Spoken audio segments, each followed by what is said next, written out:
Hi, I'm Helen from Heritage Garden Seeds, and today we're going to be sowing the elephant garlic that we got in our October subscription box. So this is a really easy thing to grow. So if you are short on time, this is probably going to be the quickest and easiest thing you have ever planted.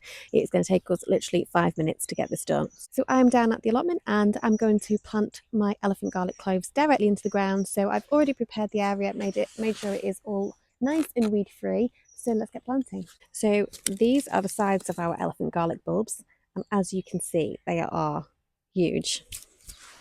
So all I'm going to do is plant the cloves with the pointy end facing upwards. So we've got this flatter end at the bottom where the roots will come from.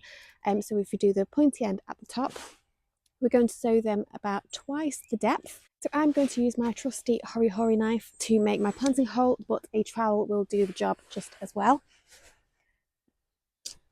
So make a nice little hole about twice the depth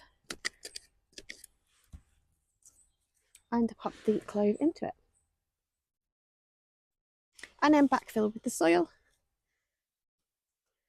And then plant the next clove about 20 to 30 centimetres away.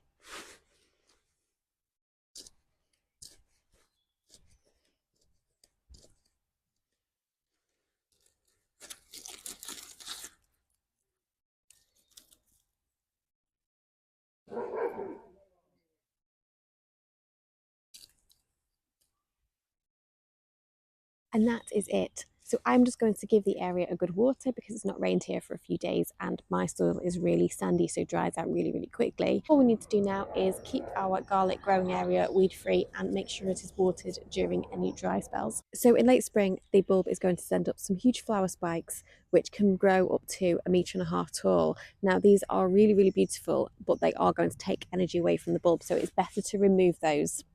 But you can enjoy them as garlic scapes. So we're just going to keep an eye on our garlic over the winter and the spring, and as I said before, just make sure the growing area is kept weed free. Garlic is generally ready to harvest from around about late June, but you'll know that it's ready because the foliage is going to turn brown and die back. And when that happens, you can start to lift your bulbs. So it's better to use a spade and try and get under the bulb and lift it rather than pulling it from the stalk, because if you pull it from the stalk, you're more likely to damage the bulb.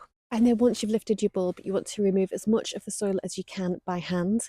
And then you want to place them somewhere cool and dry with some good airflow so that they can dry and cure. It's going to take around about 3 to 8 weeks for the curing process.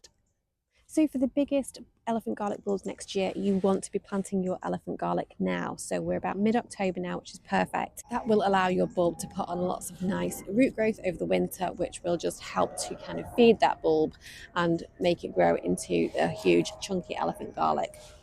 If you miss the autumn planting window, you can plant your elephant garlic in February. Obviously, you're going to miss out on that root growth, and you're likely just to end up with one single large bulb rather than separate cloves because it's the cold weather that causes those cloves to divide into those multi-cloves. But that is all there is to it, guys. It really couldn't be simpler, and it's literally a 5-minute job. So do try and make sure you get your elephant garlic planted this autumn, and make sure that you tag me next year once you harvest your bulbs. If you have any questions at all, please feel free to reach out to me. As always, the email address is hello@heritagegardenseeds.com, or you can reach me on Instagram we are at Heritage Garden Seeds.